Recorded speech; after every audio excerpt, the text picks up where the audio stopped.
Good evening, everyone, and welcome to the Dark Horse Area 51 IndyCar Series here on Green White Checkered TV.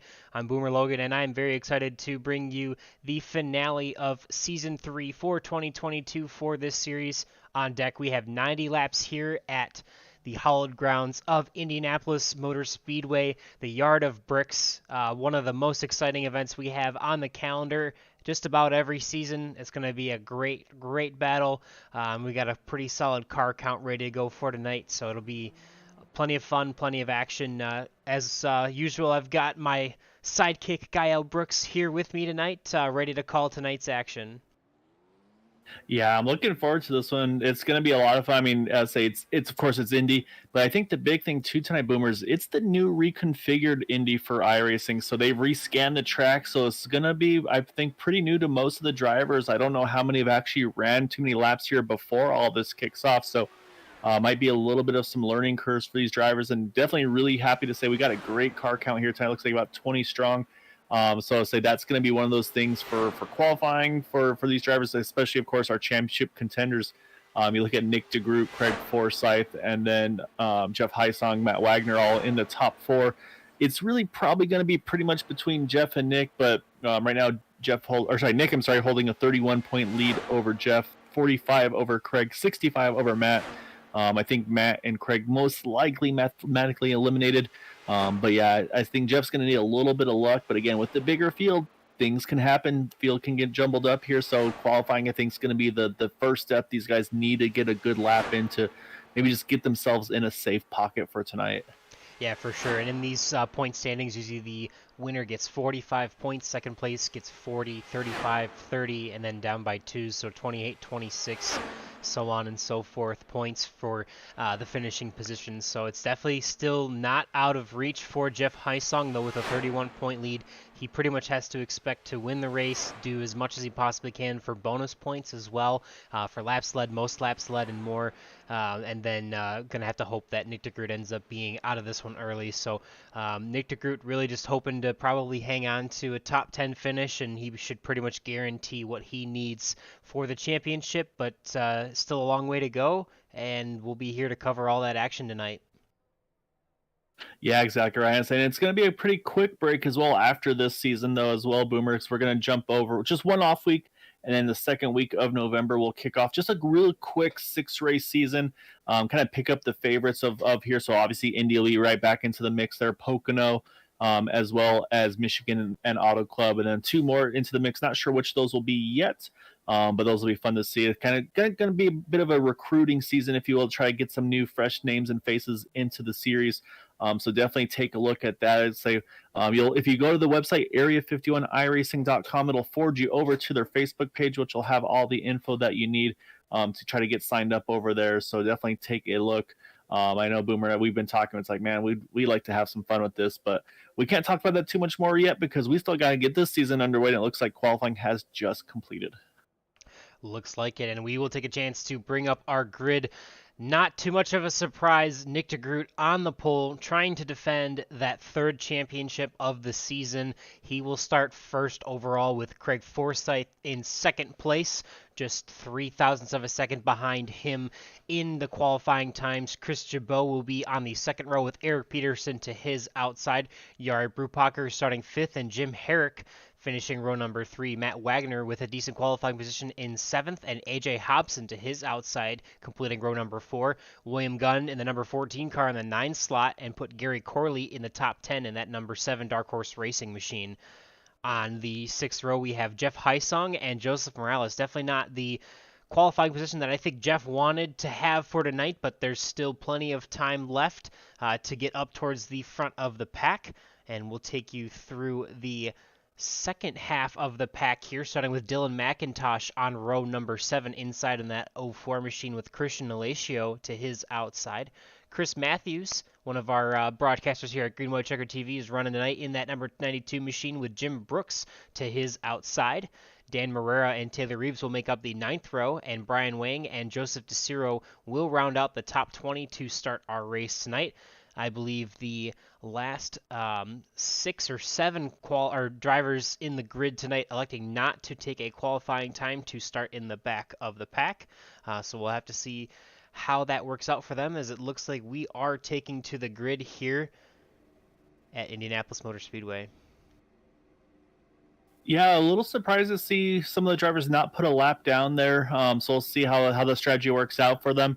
But you're right, though. Yeah, I don't think the qualifying lap that the second place in the points there was looking for. Unfortunately for Jeff Highsong, like you mentioned, going to be 11th here on the grid. So that's going to be a little bit tough sledding. And importantly for Nick, also one bonus point as well. So that lead just increases that tiny bit more. So every little bit counts. So now Nick's just going to try to get one of those lead laps, lap sled, I should say, and get that underway. So it's gonna be fun to see, and then say definitely gotta give also a shout out to Chris Jabot there in the 83. Say he hasn't run a ton of the races this season, but man, when he's been here, he's been pretty quick in the 83 car. So I look forward to see what he's got in store for these guys.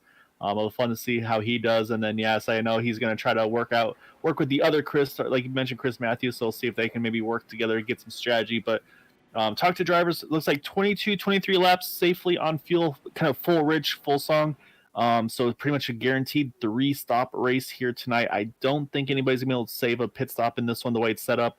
Won't stop anybody from trying though, and of course, you never know if and when those cautions fall could change the complete complexion of this race. Yeah, definitely a lot more drivers in the field. I know a couple here. I don't think we've seen Jari Brupacher in a couple of weeks now, so glad to have him back in action. Jim Brooks also taking the last week off.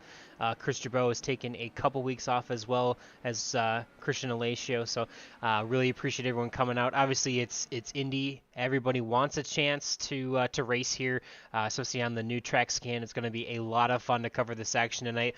All eyes, I think, are going to be on that number 89 machine. The last time we finished a season here at the Indianapolis Motor Speedway was on the old scan, but it was that number 89 machine getting the race win and the championship. So he is going to look and try to sweep all 3 championships here tonight. So we'll definitely try to take time to look through the rest of the field, but we're definitely going to have eyes on that championship battle tonight, as that is all important because that will be settled tonight. And as we talk about it, we are now underway. The 89 machine of Nick DeGroot leads him to the green flag. Yeah, good start by Nick. Able to just pretty much clear himself away there. Trying to see what happened to Craig Forsyth, because that card something. Oh, actually, looks like maybe a connection issue for the 27. So yeah, he might have disappeared almost.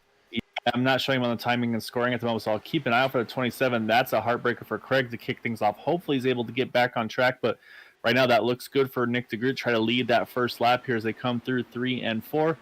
And right now you see he's got kind of getting hounded by Eric Peterson, but won't be enough yet. So yeah, give lap number 1 to Nick DeGroot, another bonus point in his pocket.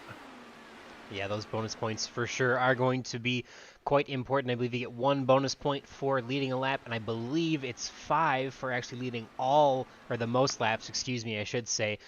Leading all the laps would also count as leading the most laps too, but I believe it's 5 bonus points there as well. So regardless, definitely doing what he can to take control of this race early on is Nick DeGroot, as he jumps out to about a quarter of a second lead. Jari Brupacher is about a second there behind our leader. But yeah, definitely still a lot of action and quite a bit of draft here that you can expect for a lot of these guys like Jari Brubacher and Chris Jabot to start catching back up to these top 2, as Eric Peterson and Nick DeGroot are going to try and use that leapfrog method to see what they can do to keep that pack from forming behind them and try to break away here a little bit early on, as Eric Peterson already running the fastest lap of the race, 41:07 that time by. Yeah, and that's a great point, is the strategy now between Nick DeGroot, Eric Peterson. Does Eric want to just sit on the back of the 89 and just ride and save fuel, or do they want to try to keep the pace of this race up? Because if they do what they did that last time by, that's going to help the speed of this race, and it'll make it harder for those guys like Jari Brupacher, Chris Jabot to catch them. But right now, I'm kind of getting the vibe of a lot of these guys aren't really ready to make some big moves as of yet. Really, the biggest mover so far early in this one, though, is actually really impressively is Brian Wang in the 25 cars, plus 7 spots in the opening 3 laps in this thing. So Brian making some quick laps early there. Now kind of settling in a 12th spot after starting 19. So yeah, a great initial start for him. Already trying to make another move, it looks like, there on Joseph Morales, try to get into that 11th spot. Can't quite do it yet. But yeah, right now, I do wonder, though, I think some of these guys are just kind of playing it cool. And again, we talk about pit stops and cautions and so on and so forth. I think Indy's kind of a different animal for that because you are, again, the banking is pretty much the same, and you actually come out of turn number 4 before you make that sharp left onto pit road. So I think that shouldn't be as scary as the kind of the bigger ovals that we've seen before. So I think that should be pretty calm on that front. But the other big thing though, Boomer, is Indianapolis Pocono. You can pit here without losing a lap, so that does open up a lot of strategy opportunities. Yeah, for sure. Definitely a lot of opportunities with this 2.5 mile track. This very unique shape, obviously designed almost exclusively for Indy cars. I mean, this is probably the premier oval for racing in these cars anywhere in the world, really. So it's definitely a pleasure to get to cover this tonight, and a lot of fun to watch these guys battle it out here in Indianapolis. It's definitely going to be a quiet race, I would think, so far as drivers start to settle in. Lots and lots of pit strategy that could happen, so I'm sure we'll have to see. This is never mind. Sorry, we had Craig Forsyth jump to the pits. Looks like he was able to finally rejoin. So unfortunately, he is now rejoining 5 laps down. So yeah, going to be tough to get out of that hole after having some connection issues. So unfortunately, after that great qualifying effort, not going to be able to show much for it. But back out there at least, and going to be able to finish the race out, it looks like. Yeah, right now it looks like Nick DeGroot kind of just cruise control here behind Eric Peterson. I think he's thinking fuel mileage. It looks like in that 89, just letting Eric kind of have the pace of this race and just let him run right now. So right now, like I said, not a lot of pressure being put on for those guys. As last time by was actually Gary Corley in the 7 putting down the fastest lap of the race, a 40.83. And that's what I was going to mention is as you get a little bit further in the back, it becomes more and more difficult to pass because you're kind of in this draft train. And so you jump out and you try to make a pass on somebody out of 2 or out of 4. But the problem is if you have nobody in front of you drafting, it's going to feel like you just drug a parachute out from behind you and you're just going to drop a ton of speed. So it's going to be very difficult to pass while everybody's in this about 1/2 second to 1 second intervals between each other. And that's why you see this gap spread out so equally. It's just because of that draft train that we're running into right now.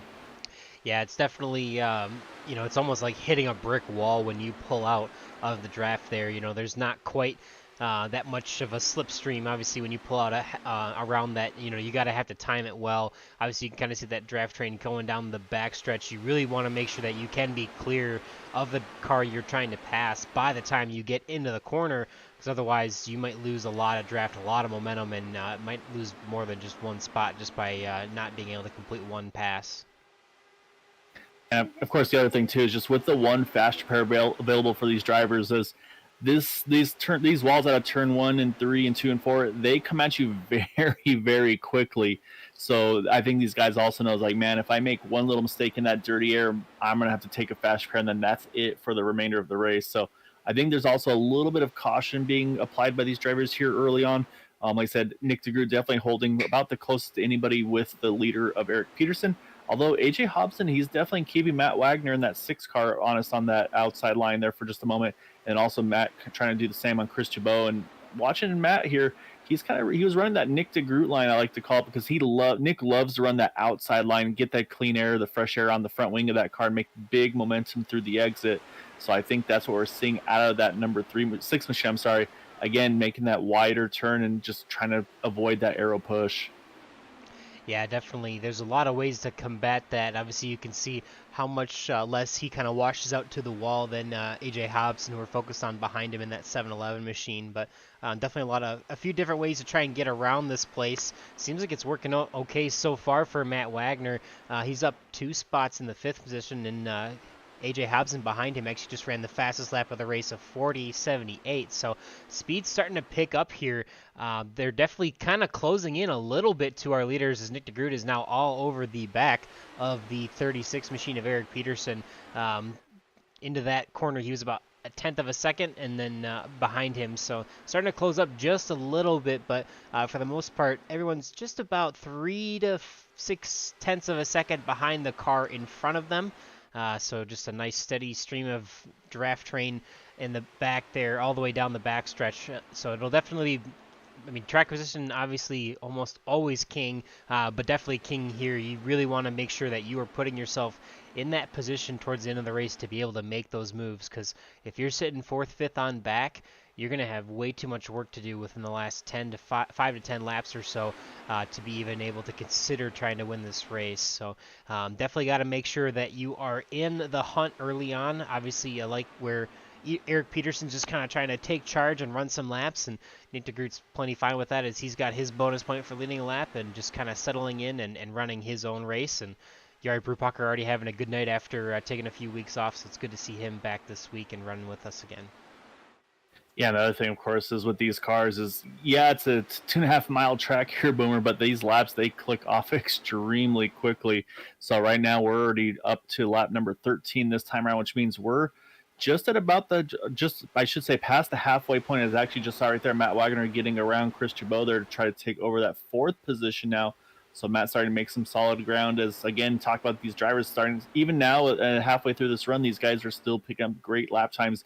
As again, Gary Corley actually runs the fastest lap of the race with a 40.73 compared to the leaders 41.11, so about 0.4 of a second quicker, and that's the draft difference right there. It's not like Eric Peterson's rolling out of it or running a lower fuel map. 0.4 of a second, that's how much difference the draft makes. That's how much speed these cars are able to pick up on it. So, but looking now, watch Chris Chabot here in the 83. He's on the inside line, but look at the train to his outside. He has no choice. He has to give up that spot to the 4 of AJ Hobson as well. And Jim Herrick's going to try to capitalize as well. And that's what happens when you get out of that draft train. You just, like I said, it's like you put a parachute out and just that car just, like you said, hits a brick wall almost. Yeah, definitely. You get a great tow, and then as soon as you get out there, you're kind of stuck with the same amount of air. As it looks like Chris Chabot's or AJ Hobson's gonna try and make a move on Matt Wagner here, see if he can make it stick. He does into turn number 3. That was near textbook, exactly how you want that to play out. You want to make sure you get that run so that you are clear of that guy in front of you by the time you get into the corner. And there's definitely a way to set that up, through turns 1 and 2 to make sure that by the beginning of the backstretch, you have enough room to be at that spot and around him, but not too far back that you can't get there far enough. So obviously you can get a big run the further back you lay off of the car in front of you, or the further back you are behind him. But if you don't get there in the turn number 3 in time, you won't make that pass. So that was textbook last time by AJ Hobson. Yeah, it really was, and that's saying, and I think he needed to do that too, because while they were doing all that battling, it really slowed down the pace of those guys. They had fallen to just outside of a second off of Jari Brubacher, and it had for a moment looked like it was about to be a 3-car breakaway, but you can see though, AJ, he's been able to bridge that gap, and so now he's back within it, and they're right on cue. By about 0.2 of a second, this time Boomer runs the fastest lap of the race, 40.57. We mentioned just a moment ago that Gary Corley had a 40.70. So that 4 car, say whatever in-car adjustments he's been making to the weight jacker, the front and rear ARBs, that thing is rotating very well, and almost right away there thought about trying to make a move. Onyari backs it down though, and so I think we have to watch for AJ Hobson. I think he's showing that this car has a lot of speed, because like I said, he's been making moves that a lot of other drivers have not been able to do so early on. Yeah, definitely. Maybe just a touch of aggression too, a little bit of confidence going into the night. He's definitely going for it, and it'll be exciting to watch. Definitely one of the fastest guys out on the track. Jari Brubacher is actually one of the slowest that last time by, so now you can see that gap between AJ and Jari closing in. We'll see if he's got enough of a chance, that is AJ, to get to the rear wing of Jari Brubacher and try to make a move into 3. Maybe not quite this time by, and sometimes it really takes almost 2 to 3 laps just to set up passing one car here at the Speedway. Yeah, you have to really build up to it, get the exit you need off the turn, and then get that momentum right. And then, of course, also hope that you get the draft that you need to pull yourself through. And almost 1 or 2, maybe Jari was kind of backing down his pace and said, hey, you know what, I'm going to run a map 3 or 4, just run a little leaner, save a little bit of fuel. And then all here comes in the mirror, the AJ Hobson probably running map 1, and all of a sudden Yari's like, wait a second, I can't back down this much. I'm going to lose my track position. So he probably turned the wick back up in that number 49 machine just to kind of keep his defense, if you will, over the number 4. So like I said, there's a lot of stuff you can adjust in these cars to kind of run the pace that you want to run, be it the weight jackers, the ARBs, but also the fuel mixtures. You can run from map 1 full rich to map 5 is kind of the full lean on racing strategy. Then you can go all the way to map number 8, which is actually the caution map, which saves a lot of fuel, but you definitely can't hold a racing speed. And then those 2 in between, though, 6 and 7 are more road course maps, kind of more of an S curve instead of linear. So Those are the field maps you get to play with in these Indy cars. So here at Indianapolis, it's going to pretty much always be either map 1 through 5 or 8 under yellow. But that said, though, Boomer, we got about 2-3 more laps here, and we're going to start to see some cars duck off, and that's, I think, going to be a big turning point in this race because it's going to be all about getting in and out of pit road quick and clean. Yeah, we've definitely had quite a few races so far this season that have been controlled by those cautions as they come out. Going to try and see. Hopefully everyone can make it down cleanly. It's obviously an easier pit road to get onto because it is fairly flat, but sometimes you can get over aggressive and try to get, in between. I mean, it is a this is probably the narrowest pit road in any oval in the United States. Very narrow, and then the pit boxes are also fairly small as well, so rather difficult to get into pit road. Getting off the racing surface down to the pit line is pretty easy because it is a flat area, no banking really, but you can do pretty much all of your braking in a straight line, but once you get to that pit lane, you got to make sure that you're inside that concrete wall and not locking it up and losing control and hitting that wall. So definitely pretty treacherous as far as once you are actually on pit road, and we'll definitely be paying attention to that. Would expect to see these guys coming in the next lap or so. Obviously, Eric Peterson running out front, probably running the most fuel so far, as he's led just about all of the laps here so far, working on lap number 21 of 90 right now. Yeah, and the thing you mentioned to me is the pit wall. That pit attenuator when you get out of turn number 4, and if you're trying to hit pit road, it comes up and it gets pretty intimidating as you get out of that turn to hit pit road. So that's the one that, like, to me is just like you see that you're like, oh man, I gotta make sure I'm not to the left of it or to the right of it. I gotta make sure I hit that spot on there. But actually, Matt Wagner now he's going back after AJ Hobson, so move Matt now back up into that 4th spot. Gets a little high out of turn 1. Could see a kind of a repass there by the 4, but looks like he's going to hold onto that spot for now. And I think we're seeing here, this is the aggression these guys. You see even Eric Peterson, he's trying to break the draft a little bit there, and he actually just called out. So the 36 is going to hit pit road. Makes sense. He's the one that's been leading this whole way around, so he burned the most fuel than anybody. So I expect to see the 36, and probably not a lot of other cars, probably all able to save a little bit more. So Eric Peterson going to lead the field here on the pit road.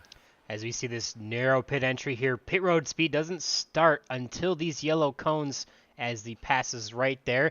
So you'll definitely see a few people trying to get aggressive into pit road, but it's definitely one of those things where it'll be treacherous. Obviously, we've seen our first car be successful at it so far in Eric Peterson. Expect to see more drivers coming this time as Nick DeGroot now inherits the lead. And that's going to be my big question is who will be the next one to hit pit road? You would think, okay, yeah, it's going to be Nick DeGroot because he's just been up front this whole time, but I don't think it's going to be. I think he's been saving a ton of fuel, and actually I just heard queuing up is going to be towards the further back. Joseph Morales, he's going to hit pit road, as is Jim Brooks, who's 2 cars behind him. So Chris Jabot just hit pit road in the 83, so that's one of our front runners as well. So yeah, so we're starting to get some takers here as we get to lap number 24. As we can see just behind the scoring pylon here, quite a few drivers coming into the pits. A lot of them we've already mentioned. Nick DeGroot is going to stay out for now with Jari Brupaker now taking over 2nd place. Promote Matt Wagner to the 3rd position and AJ Hobson to the 4th position with Jim Herrick in the top 5. Gary Corley currently running 6th. William Gunn, Jeff Heisong, Brian Wang, and Dan Marrera top 10 in the middle of this pit cycle here. So those guys are the ones who have stayed out so far, as well as Chris Matthews. Everyone else making their pit stops early on here at lap 23, 24, 22, 23, 24, as we see Matt Wagner and looks like Gary Corley in this time by, as well as Chris Matthews. So leave it to 8 drivers now who have yet to pit. Led again still by this number 89 machine of Nick DeGroot. Working on lap number 25, you see a couple cars coming out of pit lane. They are currently 1 lap down as they come out of the pits. So Joseph Morales is the first car 1 lap down right now. And Eric Peterson and Chris Jabot have come out ahead of our leader on this pit cycle so far. Yeah. Here comes Nick DeGroot. I wasn't sure if he's going to go one more or not, but here he comes, and he's pretty much leading the rest of the lead lap cars on pit road. And it was getting pretty tight there on the entry, but it looks like everybody's going to get through. It looks like the fuel saver so far in this race, though, going to be Dan Marrera, able to go another lap here to get, looks like it's going to be lap 27 when he hits pit road. So we're just about complete with our first set of green flag pit stops. And so far, knock on wood, everybody's been clean and green. Looking at pit stop time, everybody's has had pretty good pit times as well. So no speeding penalties or anything like that. So hopefully these guys can continue the trend. Yeah, for sure. I think Dan Marrera is obviously going to stretch out the longest here. He has a little bit of drafting help right now, just ahead of him, so that helps a little bit being the only car out on track, really, or at least the only car on the lead lap, is he's going to make his service this time by. So we'll see where he nets out with the rest of the lead. Nick DeGroot obviously coming out of pit road. He will actually be resuming the lead if he can pass Dan Marrera there. And you actually see he gets out just ahead of Eric Peterson. And actually through that pit cycle, we actually promote Jari Brubacher. He will eventually assume the second place position. So Jari able to leapfrog Eric Peterson there. So unfortunately for Eric Peterson, because he had to pit early, he ended up coming out 2 spots behind where he came in. And then Matt Wagner will be pretty much where he was, with Chris Jabot actually being promoted by a couple spots. Jim Herrick as well getting around AJ Hobson. So looks like as of right now, Dan Marrera is coming out 9th, 10th. He's going to fall fairly far back in the pack, I would think, by the time he gets back up to speed here. So we'll take attention back to our leader of Nick DeGroot. Everyone's pretty much locked into right now having to pit at least 2 more times for the rest of this race. Obviously, with going about 22, 23 laps, there's no way that they could make it to that 2-stop mark for the whole race, which would be about 30 laps. So definitely going to be about 2 more pit stops, unless someone can save fuel if we had a lot of yellows coming out. But so far through the pit cycle, we have been clean, green, and a well-oiled machine. Yes, and the answer to your question on the pit stop cycles, I was watching the pit lane times, and that's been the telltale right there of why the positions changed.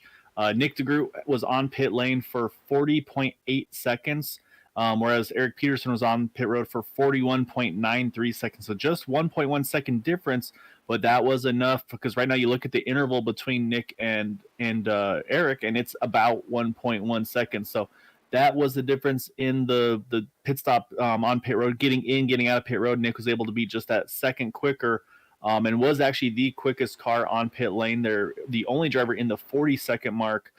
So really, really good job by him. The other one that was right on the mark, though, was Chris Jabot. He had 41.07 on pit road, or I should say total pit lane time. So that's where the 83 was able to get some track position back as well. So Yeah. Getting on and off pit road, that's going to be crucial here tonight, Boomer. And those two definitely aced it this time around. Yeah, and even look back at William Gunn. He's within a 1/10 of a second of pit lane time. So between the speed limit signs, or the speed limit lines, I should say, on pit road, he was only a 1/10 slower than Chris Jabot, the 3rd fastest through that. He's actually sitting in the 8th position right now. So definitely a good opportunity for him, William Gunn, as he's up 1 spot on the evening. So good opportunity to show off his skills, as well as quite a few, or there's only a handful of drivers that were able to be just around that 41-second mark for pit lane time. Definitely makes a huge difference, as we actually see, looks like Jim Brooks is coming in this time by, I think that's his second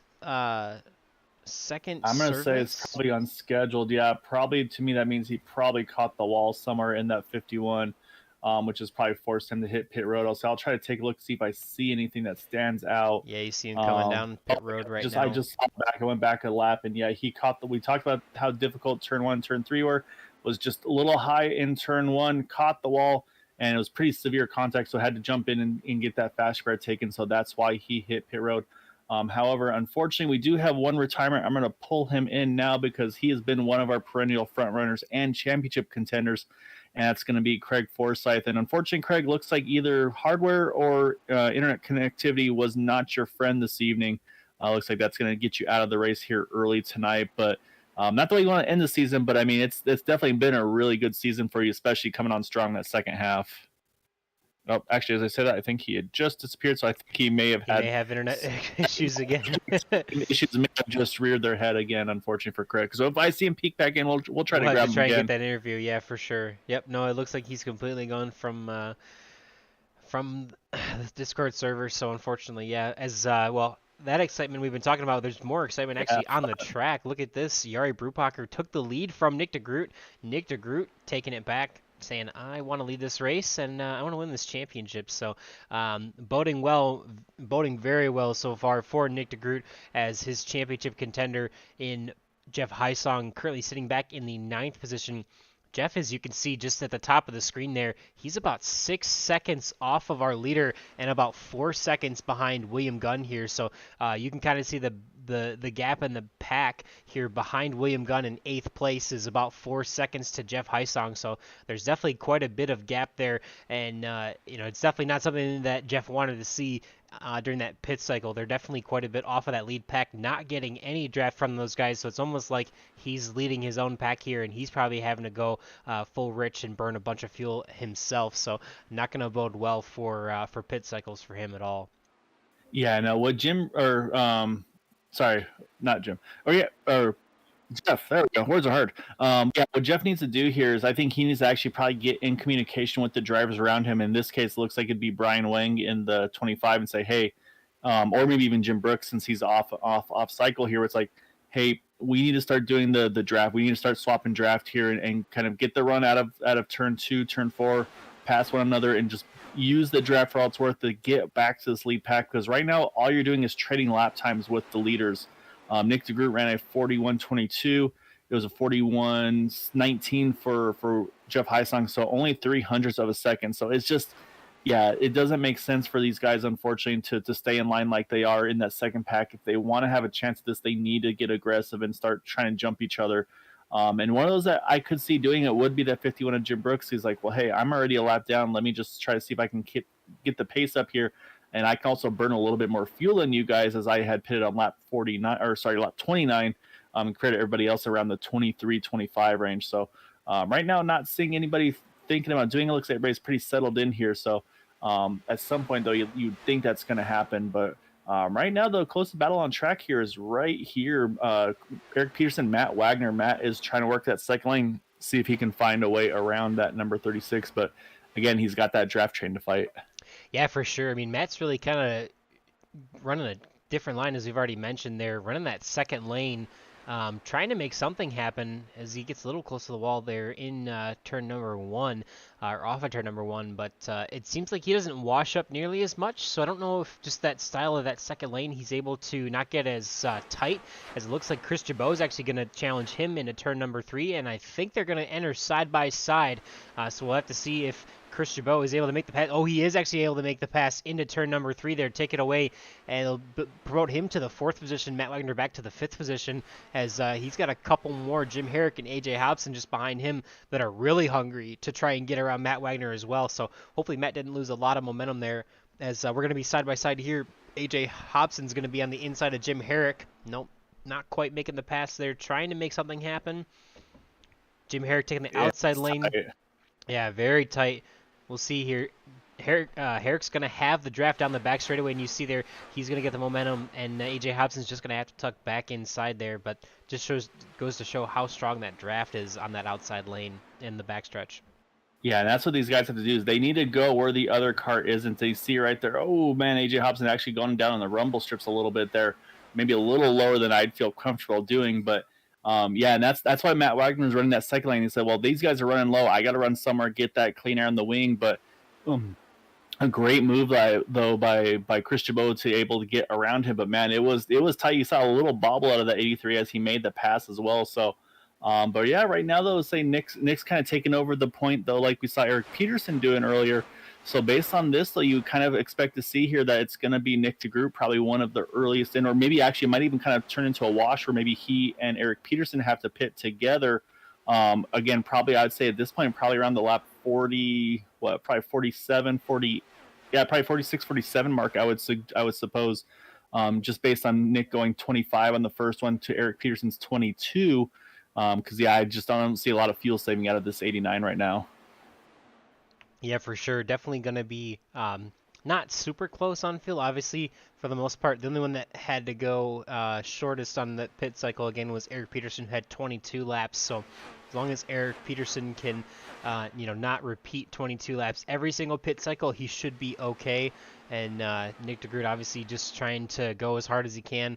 Obviously, lap 25 was his last pit, so we would expect him to start thinking about having to come here in probably about the next 10 laps or so. And yeah, definitely in the next 10 laps or so. So we'll have to keep an eye on that. Jari Brubacher still having a really strong showing here after being absent for the last 3 or 4 weeks, but stepping back into it and doing pretty well. He's had some bad luck.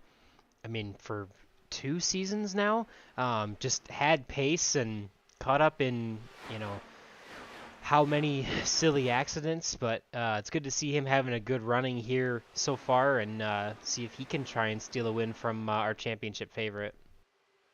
Yeah, right now the battle continues. Now the 6 and the 4, they are going at it once again.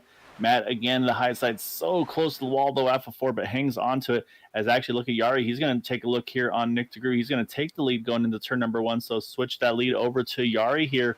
And right now, again, not a huge amount of movement in the field right now. +4 for Jari is one of the highest climbers, other than Brian Wing at +9. So these guys are all making, like I said, a lot of moves. But man, again, Nick DeGroot, he's done his saving, I think, behind Eric Peterson. You know what? I want to keep this track position out. It looks like that, or he wants to keep the pace of this race up. I'm not sure which it is.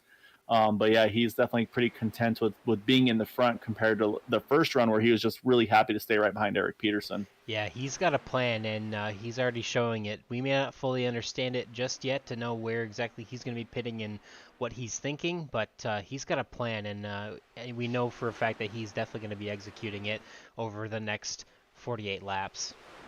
And I mean, this kind of shows it right there. I mean, you saw there, Nick didn't he didn't want to roll out of it there. He decided to keep on the throttle there because he felt like that was his best option. That's going to cost Jari some momentum. Look at, here comes Eric Peterson. He's going to try to take advantage of this, but he's going to have the dirty air of that 89. That allows Jari to hold on to that second spot, but it's also bringing Chris Jabot right into the mix once more here in the 83 car. Again, he qualified third, dropped back to fourth there pretty early on. Then he's been right there the whole time. And there goes again, Eric Peterson peaks inside. We'll see. But again, there's the draft momentum. It has no choice but to tuck back in line. And you see there, he runs that second lane above Jari to try to, again, keep that cleaner on that front wing. So right now, keeping an eye up front. I say again, so if we look at lap times, or pit stop times, I should say, again, Eric Peterson, the earliest on pit road at lap number 22. So based on that, you'd expect to see him at 44, but I feel like in the draft, he's probably gone an extra lap or two on the tank on this one. So I would say more likely you'll see him around 45, 46, I feel like would be about the right number for Eric here for this next stop. Also, Chris Jabot pitted at 23, so same thing, probably about 46 or so. So it's going to be very interesting to see when these drivers hit pit road, as once again you see Jari gets back around Nick DeGroot.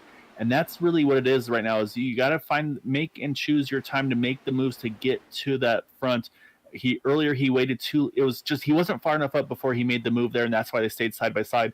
This time, though, he was able to do that leapfrogging, easily clear the 89. Now the 89 is going to try to do the same, and again, able to make that pass happen there. And again, doing this right now will speed up the pace of the race, because Jari last time ran a 40.87 compared to a 41.16 for Nick DeGroot. And we watch this time, it's going to probably flip-flop, as Nick's going to probably run a quicker lap there.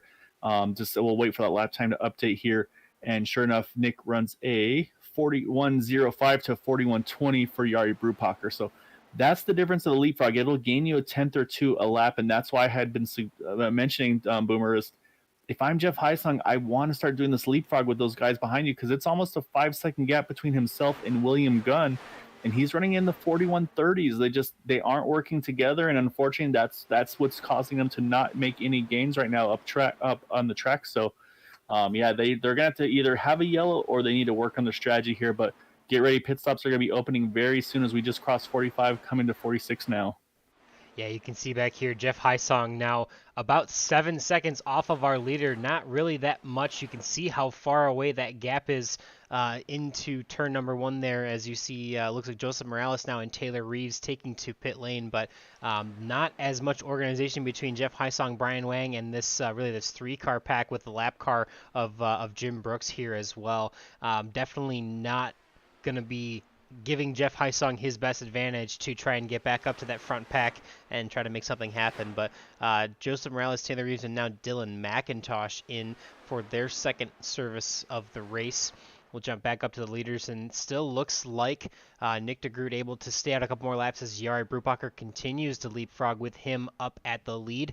And Eric Peterson now able to go a few more laps. He'll be able to go, this will be 25 laps now on this stint for him. So thankfully he's able to stretch that one out. Not too much to worry after leading most of that first green flag stint. Looks like he's going to be calling out, either trying to break the draft, I would assume, probably, or maybe trying to pull I think that was the... Yeah, I think that was the driver call of, I'm pitting. After he made he called it. Also, Yari is going to hit pit road here as well. So it's going to be a very busy entry here. So we'll watch to see, does Nick hit pit road as well? No, he does not. So it's going to be second and third. Chris Chabot also in. Again, these guys, they had one pit stop. That was Yari, big slide. We'll see if he's able to get it slowed down in time. That may be a speeding penalty, but I'm looking at timing and scoring. I think he was able to back it down before the timing line, and he was able to save his race still. So he is going for everything there. As Nick DeGroot calls it, he's going to hit pit road this time as well. Yeah, so Nick DeGroot now, the lead all by himself, has about a 1 second lead over Matt Wagner that you can see there in that second position as they sit. Going to be trying to take their second pit stop of the race here. I would assume most of the rest of these guys are going to try and come down this time by, but we'll just have to wait and see as you see the 6 machine coming down. Oh, a little bit of a fake there from AJ Hobson as he stays out on the racetrack with Jim Herrick, William Gunn, and Joseph Morales. Jeff Hysong coming in this time by, and just about everyone else still electing to stay out. Gary Corley, Dan Marrera, Brian Wang, William Gunn in this, Brian Wang starts the second group with Gary Corley and Dan Marrera there. And it looks like Jim Brooks also hasn't taken his second pit stop of the race yet. So definitely still, there's still plenty of action to be had. You really got to make sure those guys that were in the top 9 or 8 or whatever in that first draft pack, they're really going to be working hard to stay in that there, and anyone who's not in that is going to be doing what they can to make that advantage up towards the end of the race or by the end of the race to get back up there. But as of right now, we resume with the lead to Jim Herrick with William Gunn behind him, Brian Wang and Dan Marrera currently in our top 4 who have not pitted yet. Everyone else who has not pitted is a lapped car. I gotta interrupt you, Boomer. We have a big update here. Black flag for Nick DeGroot. I believe possibly unsafe pit exit or speeding on pit exit. Not sure which way. He's back on pit road. Second. Wow. Yep. Definitely would assume a unsafe pit exit there. And it looks like Jim Herrick also coming in. No, excuse me. He's coming in for his second pit stop. Nick DeGroot is actually coming down pit road for that penalty. That is huge championship implications, especially now that Jeff Hysong is sitting just inside the top 10 and has gotten his second pit stop underway. So Jeff Hysong just ahead of our leader of William Gunn, the first car not a lap down. That's going to be huge. Nick DeGroot is going to go at least 1 lap down here as he comes out, and it's going to be a solid 1.5 laps down to our leader, almost 2 it looks like from that penalty, though obviously the leader still hasn't yet to pit, and William Gunn will come down pit road. So by the time it shakes out, Nick DeGroot should still be about, I would say, maybe 40 to 50 seconds. So just over a lap, I would think, behind the leader, or if not just ahead of the leaders, but almost a lap down. So that is absolutely huge for Nick DeGroot, as you can see now finally rejoining the track. So that's going to give the lead to Dan Marrera for now, but Matt Wagner actually will eventually inherit this lead. He's out ahead of Jari Brubacher by about 6 seconds. Matt Wagner had one of the fastest times in between the pit road speed limits at 40.53 seconds. I believe that's the fastest of the race so far, including our first pit cycle. So Matt doing some hard work to get out to that lead. And now Jari Brubacher still continuing to maintain that second place with AJ Hobson in third. Eric Peterson now down to what will be 4th place once Dan Marrera finishes his pit stop here, and Jim Herrick now in the 5th place. So yeah, that's huge for Nick DeGroot. Yeah, I went back and I looked, and I think even though he had the number one pit stall, I believe he just went above the speed limit on pit exit before he got to the line there. Pit speed limit's at 60 miles an hour, and I saw at the line he was about maybe 64, 65. And sometimes you have those zones where maybe you can cheat a mile an hour or two, but it looks like he maybe just got a little too much, unfortunately. And that's what I believe wound up biting him, because I looked at the exit, everything there looked safe. So I believe it was a speeding on pit exit. So yeah, so this is very, very nervous times for Nick DeGroot now, because like you said, he's actually sitting one lap down, but he's also not the first car one down. As right now, it's actually Chris Matthews in the 92 who's in that position. But that being said, though, Nick is only about a short shoot away from catching them. But that being said, then now you got to go back to look where the leaders are compared to the lap cars, and that's going to be Dylan McIntosh is the first of these leaders are going to catch. And same thing, they're right there as Matt Wagner now leads over AJ Hobson, Yari Brupacher. Unfortunately, I say I'm not sure if it was it looks like a slow pit stop or a mistake possibly for Chris Jabot, as he lost about 4 seconds, if actually 5 seconds it looks like on pit lane. Almost wonder if that 5 seconds usually it's not on pit time. So yeah, so something happened to Chris as well. So yeah, everything kicking off on that second pit stop, unfortunately, for a lot of drivers. Yeah, so I think that would just be a slower, maybe he locked it up and slowed down getting in or what, not entirely sure, but definitely an opportunity there missed for Chris Jabot, losing a couple spots there. He's now in eighth position, down 5 after starting in the third position. So yeah, it's definitely going to be an interesting race. Jeff Heisong is now promoted to 7th place with Nick DeGroot back in 18th. So just a moment here, I'll try to crunch some numbers for you to just predict what that would mean for the point standings and if that would be enough for Jeff Heisong if they both finish this race where they're at to win the championship. But we'll run those numbers and we'll be back to with that in a second. Yeah, I went back and I looked for Chris Jabot, and actually what happened was he overshot his pit stall, had to back it up, and that was enough to cost him those 4 seconds. And that's the difference between him being in the lead pack and being in the second pack that's being led by Jeff Heisong, sitting right now in the 7th and 8th position. But you're right, though. Right now, obviously this is very scary times for Nick DeGroot, but Jeff Heisong hasn't had the race that he's been hoping for so far. He hasn't been able to lead a lap, I don't believe. And like I said, he's still 5 seconds away from having anything going on. But actually, we got something going on here. AJ Hobson down on the apron here. He's off the pace in that 4 car. I'm going to go back and try to take a quick look to see, because AJ Hobson was up there with Matt Wagner, so I'm not sure what wrong with the 4 machine, because he was coming out of turn number 2, and everything looks good here. And yeah, he just pulls off onto the access road on the 4 car. Not sure what happened to AJ, but this is another unscheduled pit stop for the 4. So this is, again, he was second place coming into that pit stop right there, and that's not a scheduled pit stop. So unfortunately, troubles for now the 4 of AJ Hobson as well. So yeah, the second half of this race, Boomer, it's getting a little crazy here.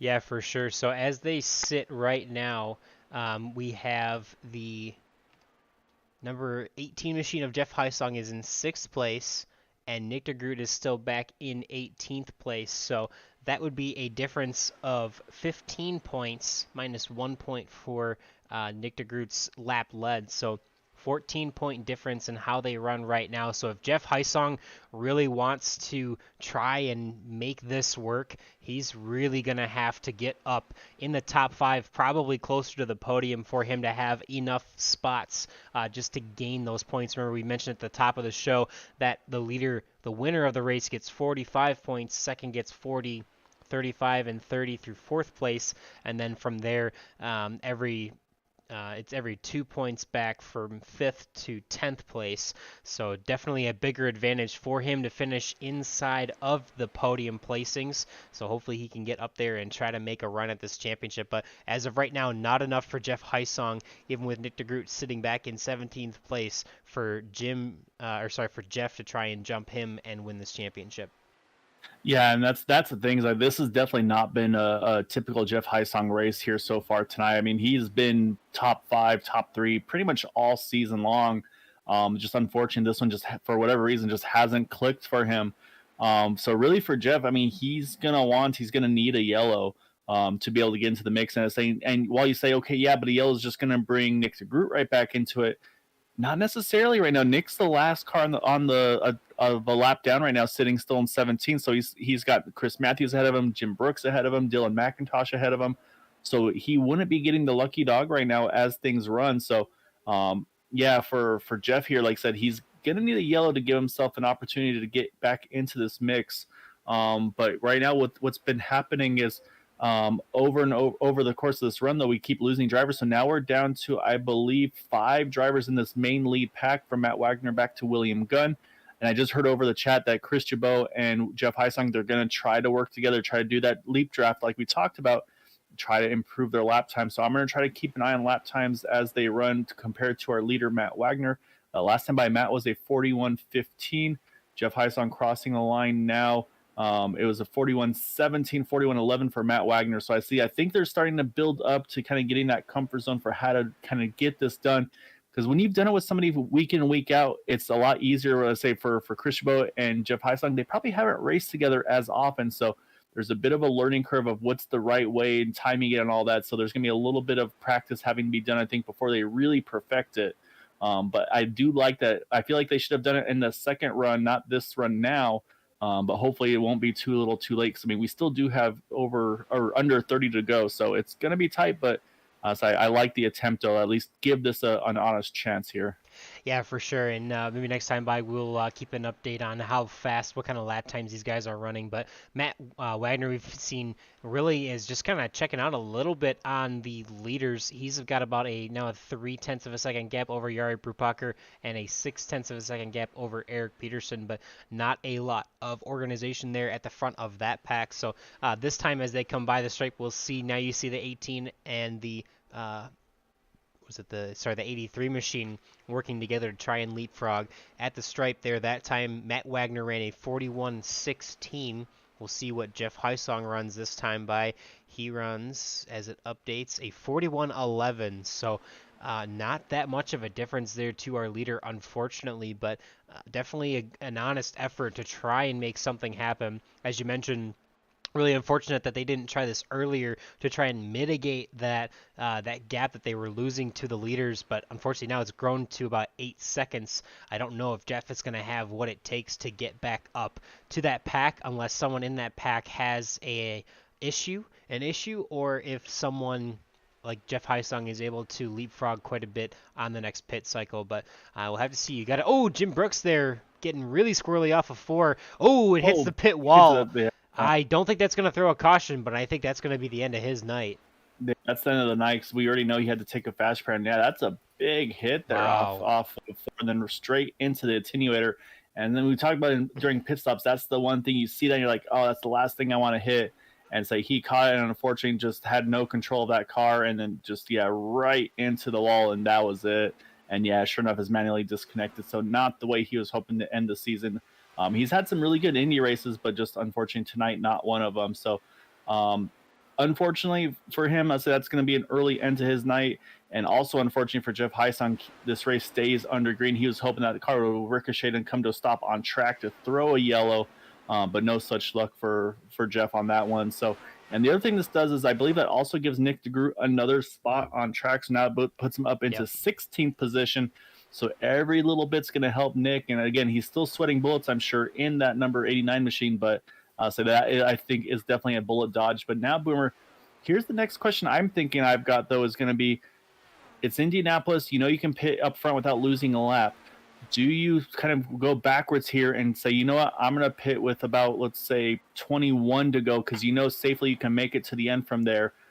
Do we see these drivers maybe consider short pitting to just basically not risk getting trapped on track when a caution comes out in order to make sure that they can kind of recycle up to the front of the field when if and when a caution flies? Yeah, we'll have to see. I mean, I think the biggest thing is who's going to be your drafting partner when you get out. Obviously, if you're by yourself, you are not going to have nearly as easy of a time to get back up there as we'll have to wait and see as these pit cycles go. But Matt Wagner trying to continue to lead this race here with 25 laps to go, so that does mean the pit window is open, so there is an opportunity for somebody to come down. And obviously we saw if you were driving by yourself without a draft, this is not enough laps for you to make your final stop. So we'll have to wait and see. I'm going to assume that some people are going to try and stretch this out as long as they possibly can, in case a caution does come out.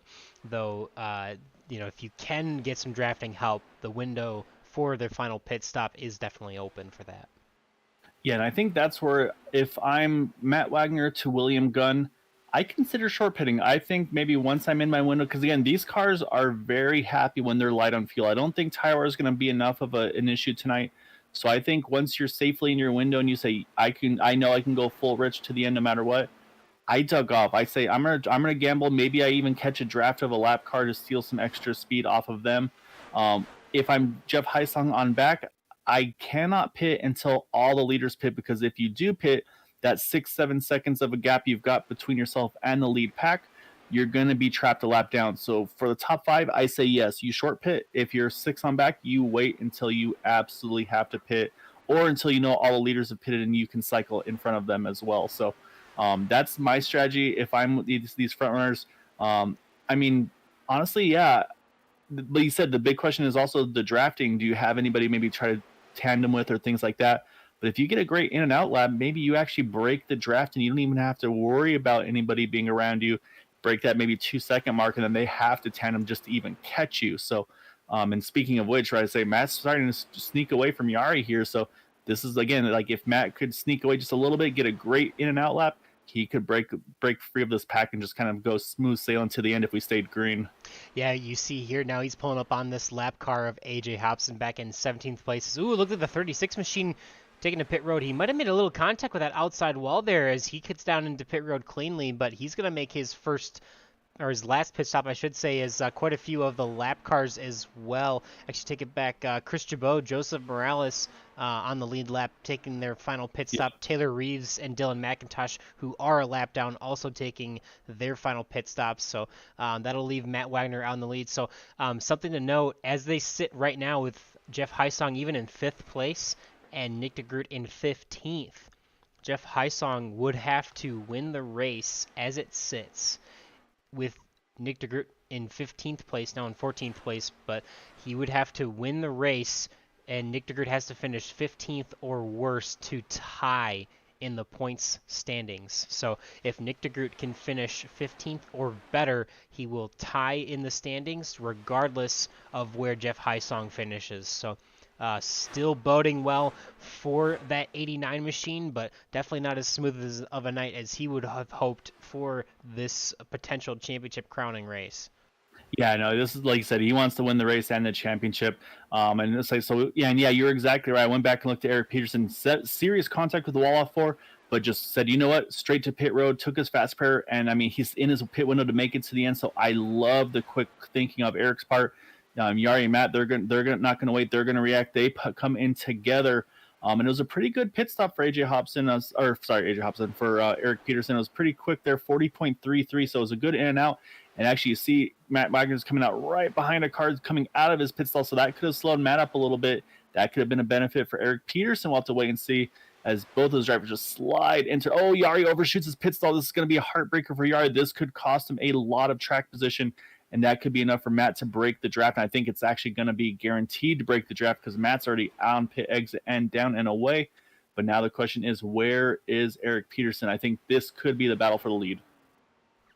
All right, so Jim Herrick there just pitted that time by. William Gunn is going to resume the lead. So of the drivers that pitted, Matt Wagner now coming out just ahead, it looks like here, of Eric Peterson. You see that gap there, about 3 to 4 seconds there back to Eric Peterson. So that will potentially be the race for the lead at the end here, putting Matt Wagner in a great position to try and win this race now. We'll have to wait and see where they come out because William Gunn still has to make his pit stop, as well as Brian Wang, Dan Marrera, and Gary Corley.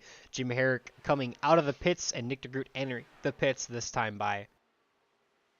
And actually, Matt is doing exactly what we just talked about, Boomer. He's got over a 3-second gap on Eric Peterson, so he's done his job. He's broken the draft. He can just try to run away with this thing. It's going to now be up to these guys. And actually, a great pit stop by Jim Herrick. He's going to jump out behind Matt Wagner ahead of Eric Peterson. So a great in and out lap for that 40 car. That's going to put him net second at the moment. So this is going to force the 40, the 36 to 49. They're going to have to work together to catch that six machine. Otherwise, like I said, because Matt's got 2.5 seconds right now on Jim Herrick. Otherwise, he can just set sail. So right now, like I said, Matt now he's saying just let this thing go green. I do not want a yellow. I want this to go green to the end. And like I said, everybody else, though, they're going to have to start putting down some big laps to see if they can catch that six machine. Yeah, for sure. Matt Wagner is really, I mean, every pit cycle here has distanced himself from everyone in front of him. He has consistently been the fastest under pit road speed in the last two pit cycles. So he really has been doing everything he can to get the most in and out and on a pit road. As we see Gary Corley now and Dan Morera getting their final pit stop underway. William Gunn continues to lead this race with now he's going to be coming down this time by, so you see, saw I believe Jeff Heisong just behind him. Jeff Heisong was the first car one lap down, and then Brian Wang will now actually inherit the lead, but Jeff Heisong is back up to 7th position, back on the lead lap. He is currently 35 seconds behind the leader of Brian Wang, but he is roughly 11 seconds behind Matt Wagner, our leader, and about 7 seconds behind Jari Brupacher. So it's still going to be this. So Matt Wagner's kind of on an island by himself, who will eventually re-inherit this lead. Jim Herrick back by about 2 seconds, and Eric Peterson just behind him. Jari Brupacher about a half a second behind Eric Peterson, and then Jeff Heisong has an 8-second gap there back to them. So really the tale of Matt Wagner by himself, a pack of 4 cars, and then Jeff Heisong, who will eventually inherit, I think, 6th place. So yeah, Matt Wagner definitely putting on a clinic as far as the pit cycles go so far. Yeah, but that being said, I'm watching lap times, and lap after lap, though, they have been quicker. Jim Herrick on back. It's been about a tenth a lap, because remember, we talked about 2.5, 2.6 seconds. It's now down to 2.4, and it's still continuing to close. And actually, I'm watching Jim Herrick. He's actually playing defense on Eric Peterson. Again, I feel like they need to work together to have a chance to get after him. They haven't said anything on the chat, but right now they're kind of, it seems like they're trying to just battle for the second spot. And actually, in doing all that weaving on the backstretch, it's cost them about a tenth of a second. So they need to work together here. Jim's got to realize, hey, if we want to have a chance to win this race, we need to team up. And then if we decide with 5 to go, yeah, it ain't happening, then decide, okay, let's go after it. But I just saw Eric Peterson get around Jim Herrick now. So I'm going to start watching lap times again. Hopefully they're on the same page here to realize, hey, this is what we got to do to try to win this race. So and if they do get back up to him, they're also going to bring in William Gunn, and William's got about 5 to 6 fresher lap tires than a lot of these other guys. So this could get intriguing as well. I don't know if tires will play enough of a role, but if William can work it right, I say he could be in a good spot here as well. Yeah, William Gunn's really managed a great race so far. He's only up 4 positions after qualifying 9th, but having a great run, and I mean has been really clean on every pit cycle. Pretty average as far as time, in and out of pit road, but has been there when it counted, and hasn't made really any mistakes, which has really been the tale of most of, every driver beyond this top 5 right now. It just, one small mistake got them too far back in the draft, or got them, upset in a pit cycle. And obviously Nick DeGroot making, Nick DeGroot, AJ Hobson and Chris Matthews making some big mistakes on pit road to be back where they are. But yeah, definitely a great running for this 14 machine this night.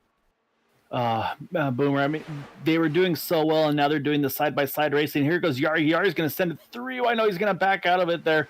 But Jari thought about it. I think he's getting frustrated by seeing these guys run side by side, because that gap was down to 2.3 seconds, and just this one lap alone, it's now back up to 2.6 seconds. They had it, and then they lost it. They only had to get one more second. They would have picked up the draft of the 6 car. Then they got back to battling each other for that runner-up spot. And unfortunately, I feel like this is going to just let Matt get away, because these laps are clicking off. Next time by, it's going to be down to 10 laps to go. And yeah, it was a 41.08 for Matt Wagner, 41.29, 41.31 for Jim and Eric. So yeah, again, lost 0.2 of a second, just that one lap alone, whereas they had been clicking off about a tenth quicker than Matt those previous 2 or 3 laps. So just, oh man, it's, again, if you're Matt and you're listening on this coverage, you're loving it. But if you're Jim or Eric, I mean, you've got to be frustrated right now behind the wheel. Right. And I mean, I guess think about it this way: would a tenth of a second a lap, would that have been enough? I don't. Obviously, 20 laps would have gotten you 2 seconds. You're 2.5 seconds back now. I think at this point they understand they're not going to get there even if they do work together. So I think that's why there may be some urgency to try and defend for that second place position. But we'll have to wait and see. I don't think that they're going to have enough to get back up to Matt Wagner unless something happens where we were to throw a caution for some reason. But so far there really is no reason that would happen unless there was a major incident where someone got loose or hit the wall or what. But yeah, Matt is hoping to continue to click these laps down as we continue to stay on this battle here for second place, which is the closest battle on the track. Actually, take it back. We'll show Yari Brubacher and William Gunn here. They're actually starting to battle a little bit here as William Gunn is starting to pull within a little bit of that 49 machine. But really, the only side-by-side action on the track right now is between Jim Herrick and Eric Peterson. Tuning into the championship standings as it sits right now, Nick de Groot still running in the 15th position, so continuing to improve, while Jeff Heisong is now back to the 7th position. So only a 9-point advantage for Jeff Heisong finishing there over Nick de Groot in 15th. That is not enough to make up the points gap. So unless anything crazy happens in these next 8 laps to finish the season, it will be Nick de Groot, our championship winner. But still a long way to go. 2.5 miles every single lap here.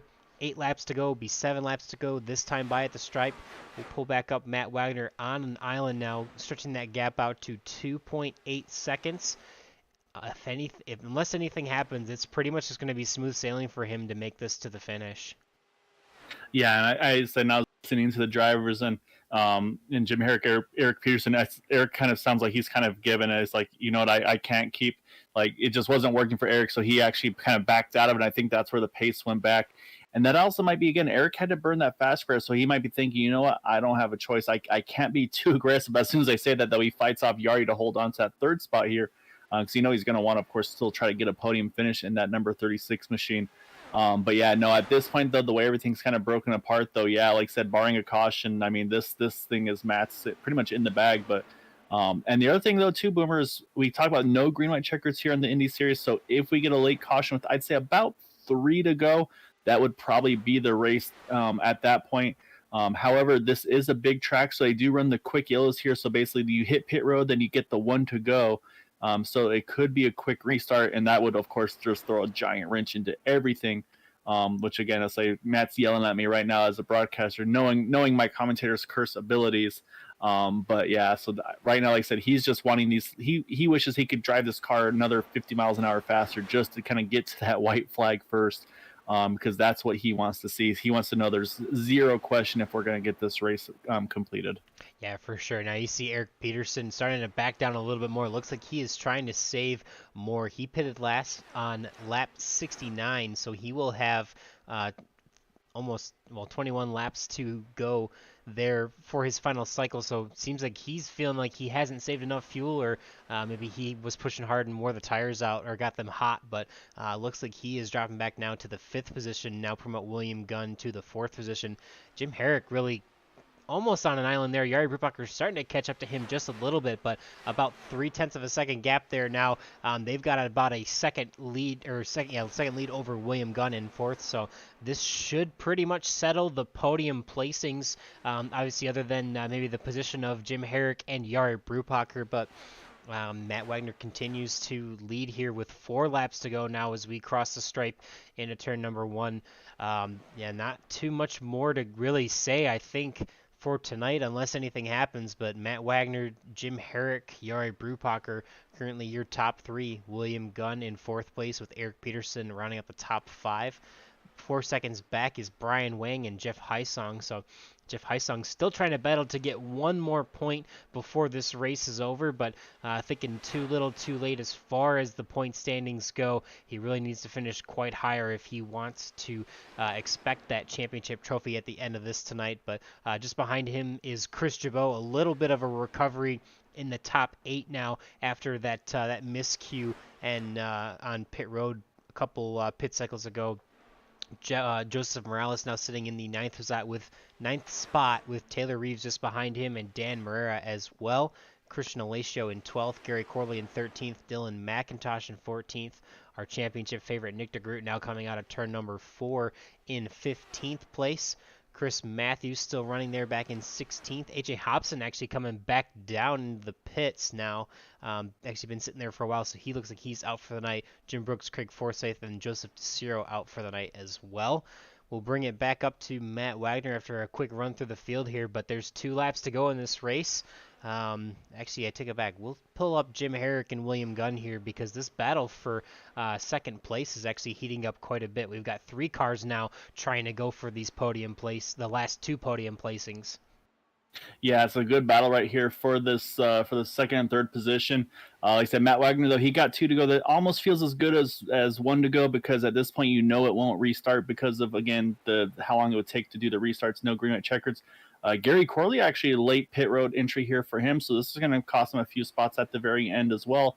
But importantly for Matt Wagner, he's going to see the white flag right here. 1 more to go for the 6th car. He's going to be a very happy camper if he can cross the line in first position. But man, like I said, it's a great fight here. Jim Herrick, Yari Brubacher. We'll see. Can William Gunn try to see if he can sneak around maybe one, if not both of them, try to get a podium here tonight. And also a good fight there for 6 on back. Brian Wing, Jeff Heisong, Chris Jabot. They're all right together here as well. So there's a bunch of battles going on in different points of the track. But Matt Wagner, he's just kind of loving life right now as he's going to come out of turn number 4 here to take the win at Indy. All right, we're going to bring the cameras back to that number 6 machine after the action for second place. Matt Wagner all by himself on an island, going to come to the checkered flag, going to win at Indy for the final race of the season. And it looks like Jari Brubacher is going to get that second place. And wow, a drag race to the end, but Jim Herrick gets third place by 1/1000th of a second over Jim Herrick. Yeah, I was tight between Jim Herrick and William Gunn. I'll have to go back and look at the timing and scoring because that was tight between those two. They were fighting for the draft of Jari Brubacher. And it looks like Jeff Heisong was able to grab Brian Wing for 6th there by also same thing by a very close margin here as well. But yeah, that was a good fight there. And yeah, looking right now to double check it, and it looks like William Gunn just snuck by about a front wing. Yeah, so we'll have to review that for sure, but I apologize. That was, according to the scoring pylon, Jim Herrick is ahead of William Gunn, but William Gunn was 3.72 seconds behind the leader, and Herrick was 3.73, so I have to sort that out later for our post-race interviews, but it looks like, a bit of a miscue there at the end of the race. Looked like the 89 and the 6 were trying to congratulate themselves as the 89 winning the championship here, I believe. All but tonight we'll have to confirm those points placings, but I don't think Jeff Heisong's nearly close enough to get that championship. But we'll focus here now for a second on Matt Wagner, who is our race winner for the evening. And we'll have to confirm a few things as far as who we interview for third place, and just 100% check that Nick DeGroot is our championship winner. But so far, unofficially, we can report that it should be Nick DeGroot there in that 89 machine. But looking to see a little bit of a celebration here from that 6th machine now in front on the front stretch. Yeah, I'm hunting around right now looking at points, and it is indeed William Gunn able to grab that podium spot over Jim Herrick. Unfortunately, Jim going to wind up finishing in 4th after all that, but it was a great still fight out of that 40. Top 3 will be the 6, the 49, and the 14. And like I said, I'm literally working on those points as we speak to make sure there's no question marks, that I dot all the I's, cross all the T's, because these guys want to make sure that they know exactly how the points looked after tonight. Yeah, for sure. Definitely going to want to double check that 100% before we get there, and we'll have to wait and see. But till then, we've got a couple interviews here for this race tonight at Indy. As always, we will start with our third place finisher. So again, that would be William Gunn in that 14 machine. So we'll bring him up into the booth here definitely a great opportunity for him tonight. I mean, really a really clean race, really calculated, no mistakes race by William Gunn, and he's able to take home that third place position tonight. William, yeah, tell us how you got here. Oh, phew. It was I just tried to stay safe, save fuel, try to just keep my basically my objective because I knew I wasn't the fastest guy out there was just to have the best tires I could on the last stint. Um, Seemed to work a little bit. I'm definitely this track felt different from the last time I ran it because I think this is the track's new and everything. But you know, just try to keep it safe, stay with the draft, save fuel, run longer than anyone else, and hope for the best at the end. And luckily enough, last corner, like Jim, I think pushed. He was right behind Diari, and I was able to take the inside. We, I think we touched once or twice down the straight, but ended up in third. So extremely happy with that. Yeah, definitely. I mean, it's kind of been a little bit coming for you because you've definitely had an improvement over the season. You know, have had some fairly strong runs up in the top five here later in the season. You know, is this something that you've kind of noticed as a little bit of a stepping stone just to get a little bit better every week as the season's gone on? And is that something that you kind of had a goal set for yourself at the beginning of the season was to get to this level by the end? I wouldn't say a goal. I did want to get better and better every race. I was trying to get more confident, following people, trying to be more confident, making moves instead of just being passive and hoping people give me things. Um, that caused a crash. I think at Spa, I tried to force something with a huge amount of net code, and then I forgot what track it was where Jeff and I got collected the last lap. Yeah, I was just trying to be more active, uh, learn the car better in the draft around every track. Um, Maybe practice qualifying once, but don't really worry about qualifying for the most part, and just focus on making sure I understand how the car handles when I'm behind people, because that's usually where I am. Yeah, definitely. I mean, you've definitely shown some improvement, and obviously that work, putting in that work, has made a difference so far. You know, we've been able to talk a little bit more, highlight you a little bit more at the front of the pack, and that's been exciting to see so far as this season's gone on. But as far as tonight, is this, did you expect this race to go green all the way and really just be a battle of who made mistakes on the pit cycles, or were you expecting a little bit more action, maybe a few more cautions tonight? um, Before the practice session, I thought there were going to be more yellows. After, like during the practice, when we really got a feel for the car in traffic and how hard it is to pass, um, it felt like a lot of people were practicing that and sort of knew that it was hard to pass, so they weren't trying to force the issue. So I think for me, the likelihood of a yellow decreased after the practice session. Um, but I was happy that it went green because that's great. I'm definitely something that definitely is on my list to work on is green flag pitting, because I'm definitely still way too not hesitant. I'm just way too cautious on pit entry. Yeah, definitely. Some more practice obviously will make perfect, but you were able to not really make any mistakes tonight and get that third place podium for the evening. Definitely has to feel good in the final race of the season to make it to the podium, your first podium, I believe, of the season. And yeah, is there anyone you want to give any thanks and shout outs to for this third place finish tonight? Um, yeah, I'm independent, don't really have a team. But just I was talking to a bunch of people throughout the race, just making sure, we talked, like Eric, I think he hit the wall last couple laps or with a few laps to go, maybe like 10 or so. And we were chatting because you're in the same room. He just wanted to make sure it didn't cause issues with people passing on the inside. I think it's just, people have been great communication, making sure, um, you know, making sure you people know how you're going to drive. So I think just thanks to the league for being great drivers. Um, I hope to have my own livery at some point, so I'm not just a, a Red Bull driver. But yeah. Yeah, definitely exciting, and definitely a an iconic paint scheme so far to run, but looking forward to seeing more of you in the seasons to come. And congratulations again on that that third place finish and to finish out the season. Yeah, thanks, Boomer. Thanks, Gail, for all the commentary you did. And I think forgetting someone else who did commentary throughout the season was like I know we had a few. I know Andrew Wood. Yeah, Andrew Yeah, Wood and Andrew, Gabe, Chris in here Matthews and might have there. spotted. Yeah, but yeah, a Yeah. little bit of a rotating cast, but yeah, definitely appreciate that, William, and Yeah. wish you the best in the off season. Thanks. All right, we will move on to our next interview here, which should be, again, the 49 machine of Jari Brupacher, pulling him up to the broadcast booth now.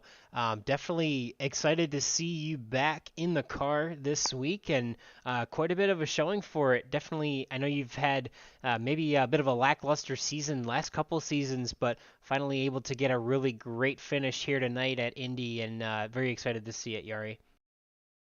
Yeah, great result. I'm a little mad. I overshot the last pit stop. I think I could have hanged with Matt, but yeah, it was a great race. Nice to see it go clean, and it was also good to be back racing here. I missed a couple of races due to other obligations, and now I'm glad that I managed to race or to take part in one race at least this season and yeah, gonna look forward to the next season. Yeah, it was a really good run for you tonight, Yari. And like I said, yeah, it was like I said, just that unfortunate that last pit stop just barely overshooting it but the thing is when you're going 220 on track, let's say losing that extra second or two, I mean, it just I'm sure it feels like an eternity trying to get that thing backed up and into your pit box. But other than that one mistake, I mean, it was a really, really great race for you. Something Boomer and I were mentioning though at the end though is you were behind, I believe it was Eric and Jim. And every so often they would do the leapfrog. They pass one another, and it looked like you were getting maybe a tenth or so, roughly a lap. But then they would kind of run side by side, and I think at one point we saw you kind of peek three wide, and then back out of it because it didn't look like it was going to quite work. Was that kind of just frustration on your end behind knowing like, man, we need to be doing this a little bit differently? Because I mean, I know you're very familiar with kind of doing that leapfrog drafting approach. Was that just you kind of feel like, man, we're just losing too much time there at the end, or I mean, what was going through your head there to when you saw kind of the gap to Matt there at the end? Yeah, it was basically just more of a signal. I didn't actually plan to make it stick there three wide, just to maybe bluff a little and show them that I'm there as well, because I realized we were not going to catch Matt. I think it was like 12 laps or 10 laps at that point and 3 seconds, and yeah, that would have probably needed perfect leapfrogging. So I decided to settle for a maximum second, and that was just me showing them that was also there. Yeah, definitely. Other than that one mistake sliding through the pit stop or for the pit stall at the end there, it seemed like you had a pretty mistake-free race, and that was enough to keep you up in the front of the pack.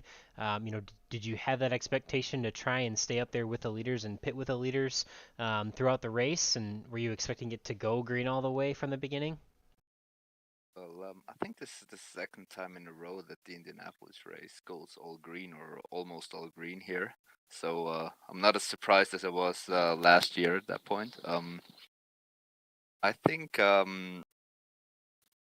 the start it's a 90 laps race, and it's very difficult to actually like predict what is going to happen. So I just tried to stay a little bit with the leaders. I went to the lead for like one lap just to get the point, and then let Nick lead again in the earlier stages, and just stay with him. And then I basically looked what the other guys were doing pit stop wise, because I was afraid somebody might try the two stop strategy, but I guess since Craig disconnected early on, that was not on the tables anymore.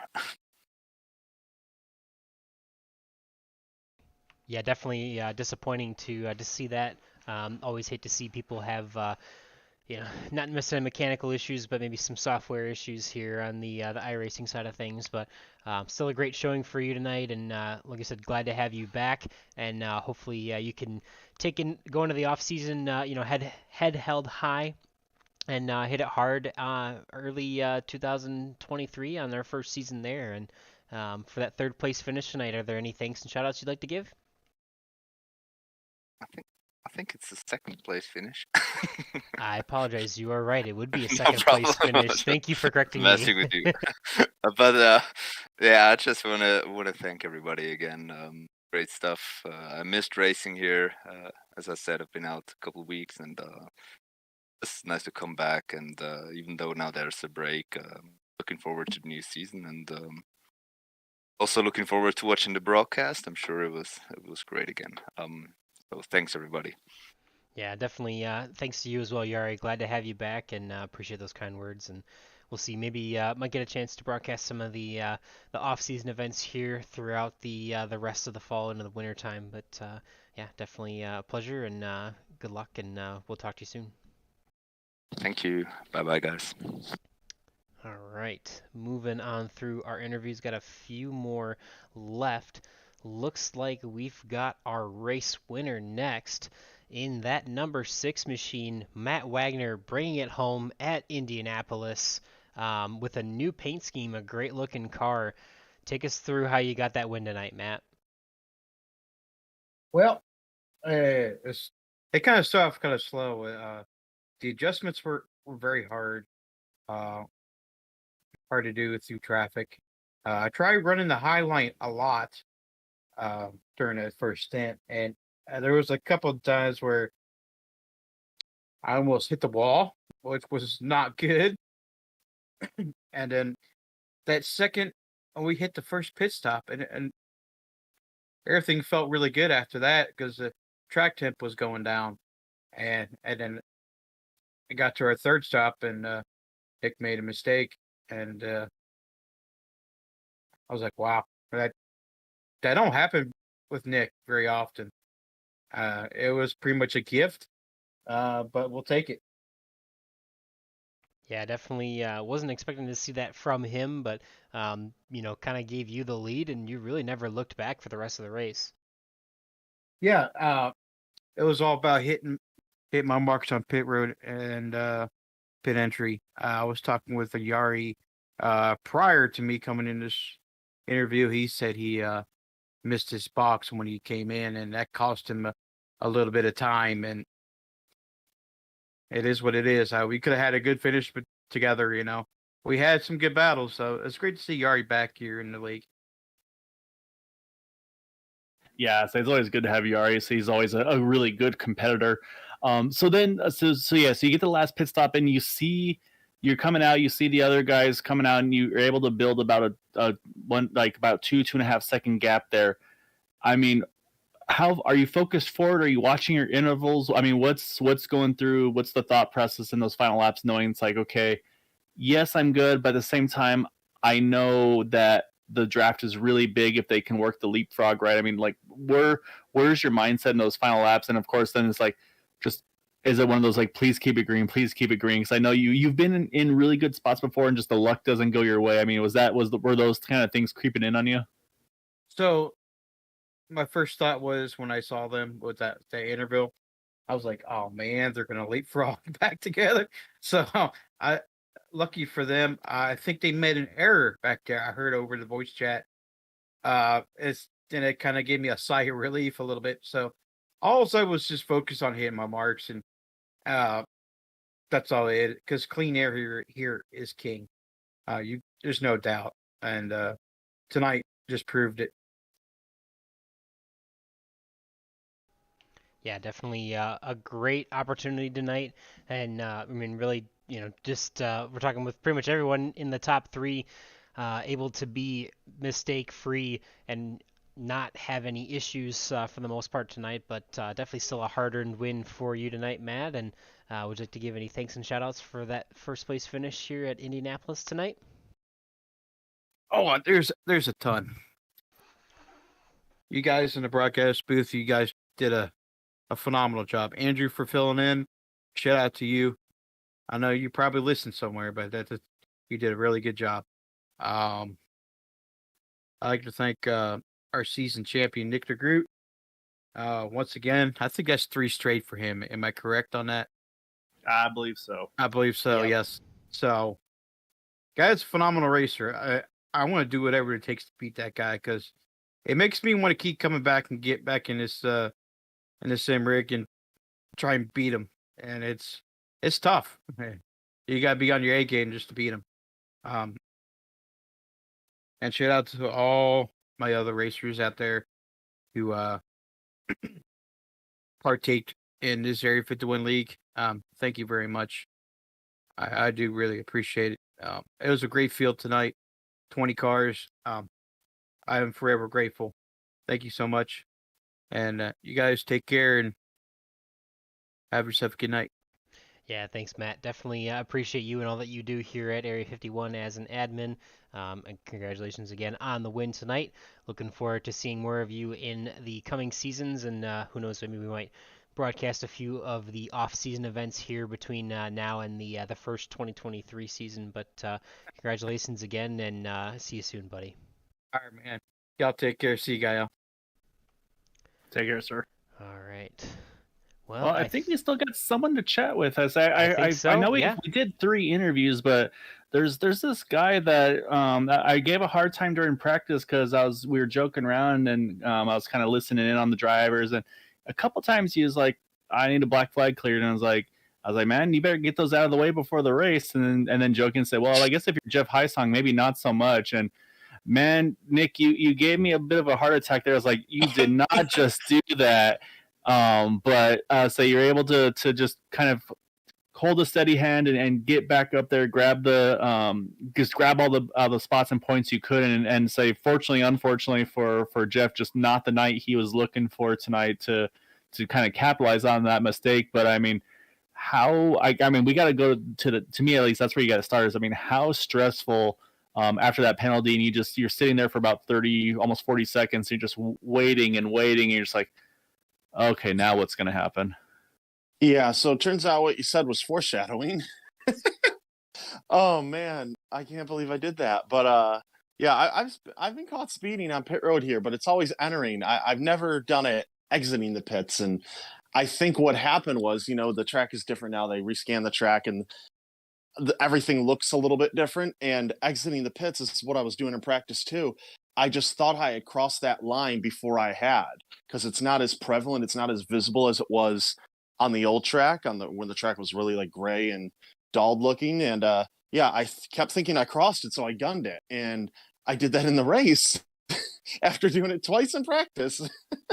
And yeah, immediately afterwards, I was full panic mode for about a minute, and I was doing the math in my head. I had memorized the points format before this race because I wanted for that very situation, maybe not that exact one, but like an incident or something, I wanted to be like, okay, what do I need to do? Where am I? I didn't have a spotter with me, so it was all me doing it in my head. And I'm like, okay, I'm good. He's not up front either. And if I can just finish here, even if he does win the race, I think we're good. And I think that was like getting a top 15s, and we did that. So even if Jeff had won the race, I still think we would have just squeaked it out by a few points. But yeah, we should not have had to be sweating there at all. That was a silly mistake on my part. And yeah, I'm glad I didn't give it away, because that would have been really embarrassing. Yeah, definitely. I'm proud of myself because those are the same numbers that I had run. So I must have had it right, I guess, if we were both right. But yeah, we knew that if you finished at least 15th, you would have had it, and or at least I believe you would have tied directly with Jeff Heisong without any bonus points for tonight. But yeah, definitely, I'm sure you would hate to finish the season out on a race, which I think actually ended up being your drop week for points as your lowest race of the season. Maybe not something you want me to bring up in a championship-winning interview, but definitely, I mean, I guess the real point here is you had enough of a gap going into tonight's race that you didn't really have to focus on having a perfect night. Unfortunately, you didn't, but you still were able to come away with the win, and I'm sure that gave you a little bit of comfort knowing that you had that big points gap built into that championship battle. Yeah, I mean, it was feeling pretty perfect at first when we got the pole there and we're leading a bunch of laps. And I think if we hadn't made the mistake, it would have just been me and Matt sailing off into the sunset towards the end and having a battle for the win. But yeah, to think that Indy was going to be my drop week this season, I don't think I would have predicted that. I think that would have been my last choice. If you told me, look at these 12 races, one of them's going to be your drop week. I'm like, well, it's not going to be Indy. And yeah, here we are.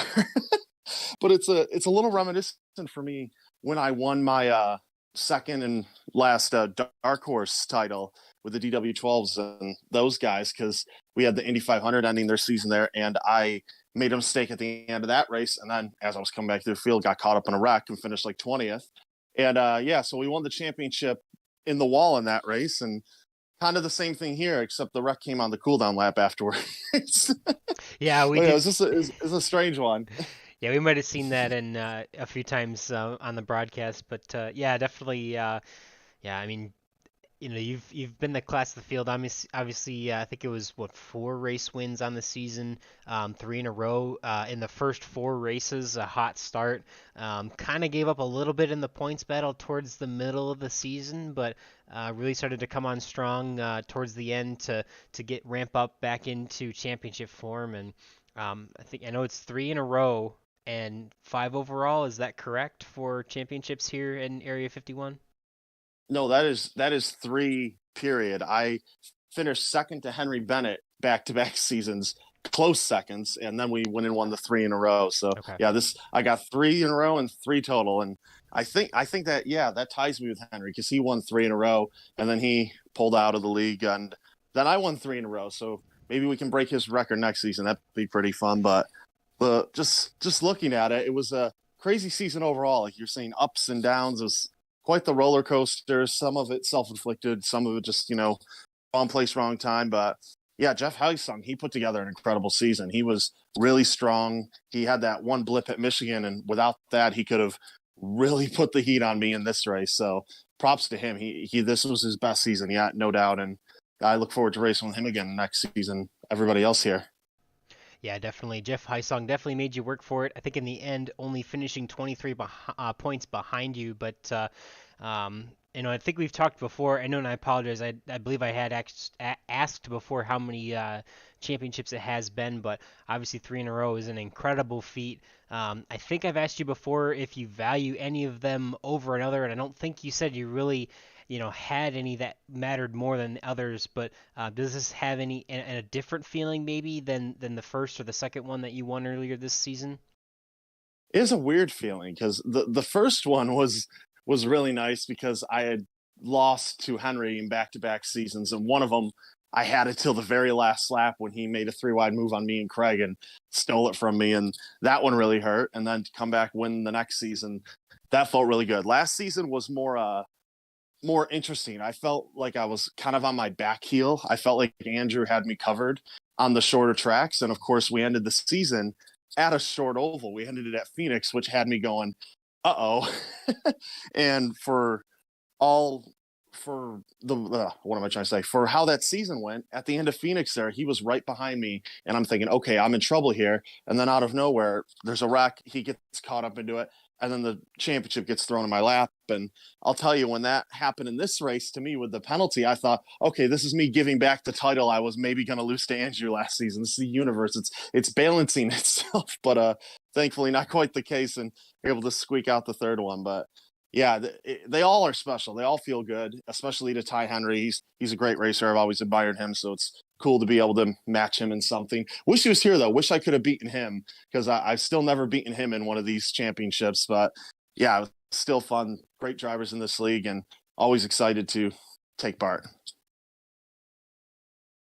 Yeah, that's a great job again, Nick. Yeah, so I mean, just like you said, it wasn't without drama, without nerves there at the NSA with the way everything went. But like I said, I mean, up front, you were doing what you had to do at the beginning of the race, getting the pole, kind of racking up the bonus points right off the bat. So, yeah, just a great job. So you can breathe that sigh of relief now for sure. So we can definitely tell by the interview. So that definitely has that feel to it, man. So. Well, we don't want to keep you too long. Let you go celebrate with some of your buddies, and I say we'll drag it to some of your friends up top there as well. But yeah, just great job this season, man. Go enjoy this one, and definitely look forward to seeing you on track again here soon. Yeah, thank you guys. And I also just want to say that I've had some people say to me, it's like, Nick, is this just easy for you? You know, come out here, one of these races, run up front. And as you've seen by my many mistakes over the past season or two, it's not easy. I'm right on the edge, and every now and then I go over that edge. I make mistakes, make myself look like an idiot, but we were able to get enough points and make sure that didn't cost us anything. So yeah, thank you everyone for letting me be part of this. Thank you to Factor Back Motorsports and everybody else at covermotor.com, motorsport.com, Canvas Shoes, Cowboy Shit, everybody else supports us. Looking forward to the next season. It's going to be an interesting one. Definitely going to be a lot of fun, and definitely going to be looking to see you try and get that 4th championship in a row next season. I think we mentioned in all the other interviews we might have a chance to broadcast a few of the off-season events as well. So hopefully to see you out there for those. And yeah, congratulations again, and enjoy the off-season. Yep, thank you guys. All right, that was our championship winner in the 89 machine. Nick DeGroot does it again. 3 for 3 in 2022.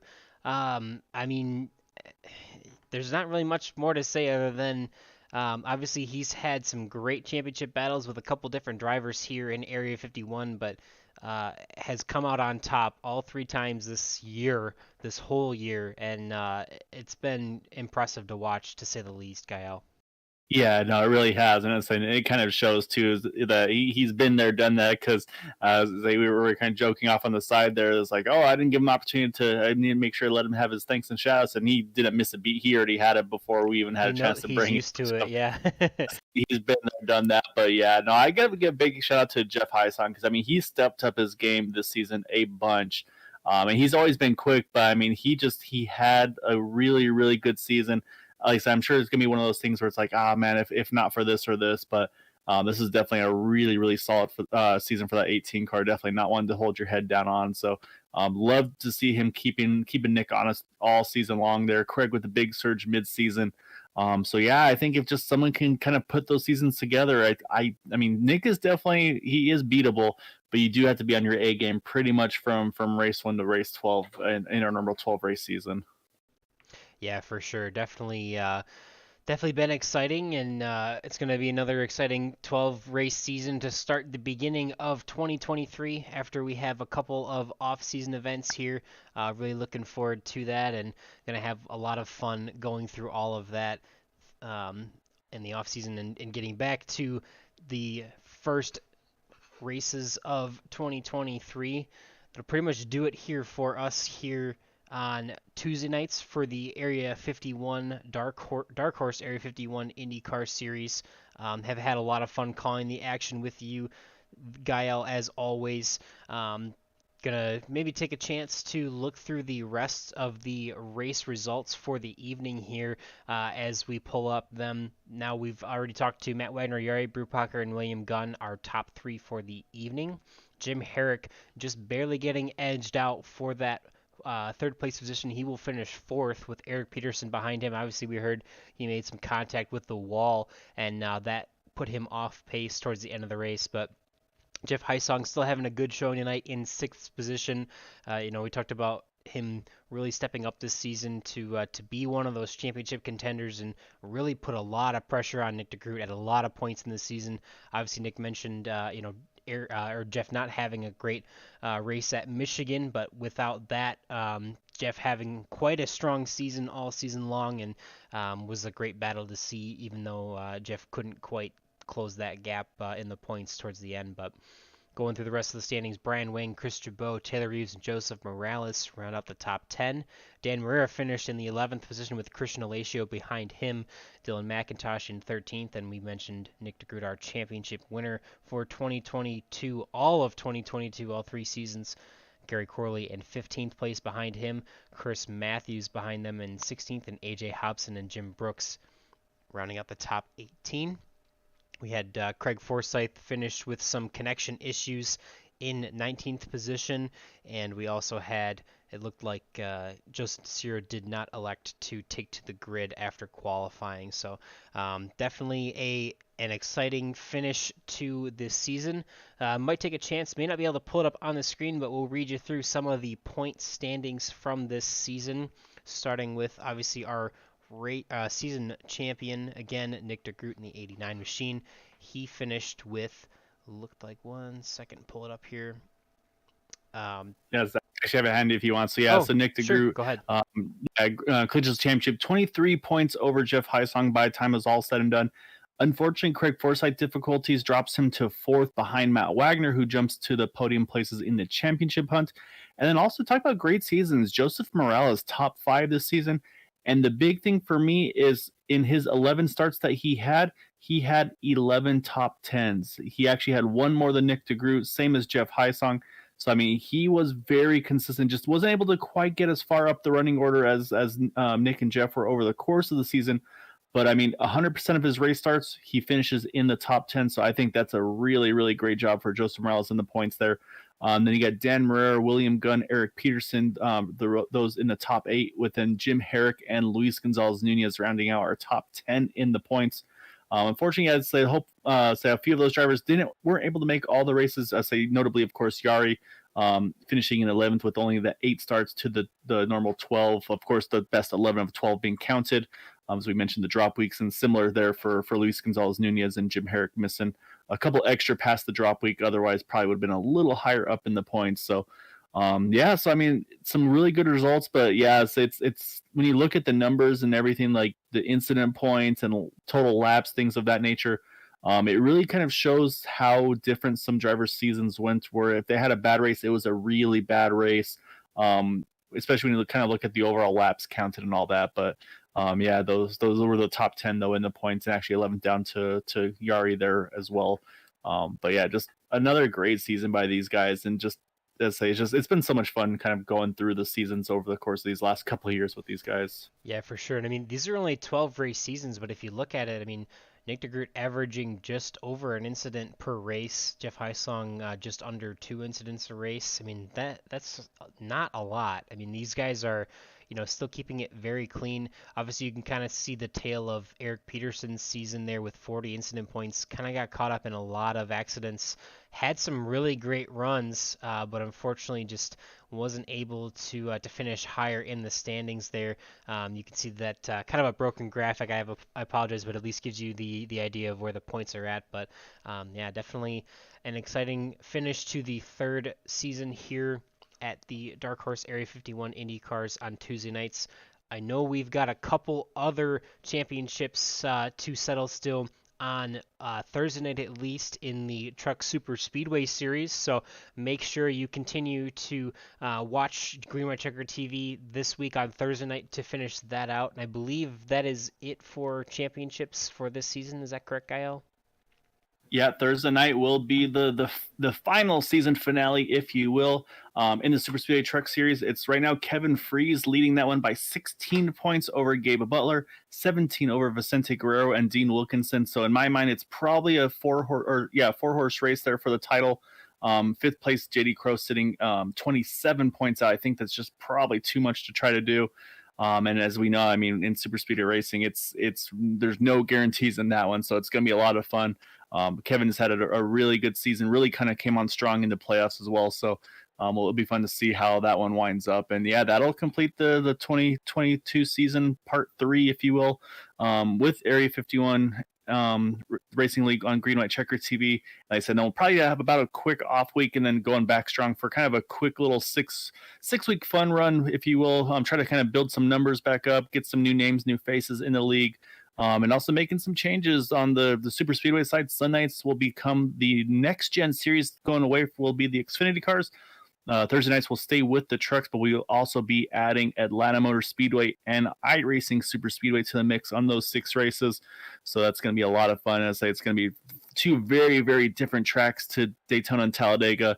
It's going to be a lot of fun. A lot of drivers I've had a chance to talk to are really excited about it. Yeah, definitely going to be a lot of action over there. That's going to be fun to watch. We can definitely probably expect a similar season here on Tuesday nights for the Indy cars.